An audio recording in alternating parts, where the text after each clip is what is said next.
आगामी लोकसभा आणि विधानसभा निवडणुकीच्या पार्श्वभूमीवर कोतवाली पोलीस ठाण्याच्या हद्दीतील रेकॉर्डवरील 4 गुन्हेगारांना तडीपार करण्यात आले आहे।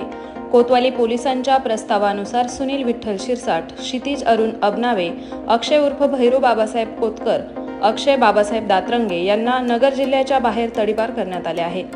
लोकसभा आणि विधानसभा निवडणुका जवळ आल्या आहेत। पोलीस प्रशासनाने या पार्श्वभूमीवर गुन्हेगारी प्रवृत्तीच्या व्यक्तींवर कठोर कारवाई सुरू केली आहे। निवडणूक काळात कायदा आणि सुव्यवस्था अबाधित राहण्यासाठी ही कारवाई सुरू करण्यात आली आहे। पोलिसांनी महाराष्ट्र पोलीस अधिनियमातील तरतुदीनुसार तडीपारीचा कारवाईचा प्रस्ताव उपविभागीय अधिकाऱ्यांकडे पाठवला होता। पोलीस निरीक्षक प्रताप दराडे यांच्या आदेशान्वये 4ही हद्दपार इसमांना पोलीस ठाण्यात आणून कायदेशीर प्रक्रिया पूर्ण करून त्यांना तडीपार करण्यात आले आहे।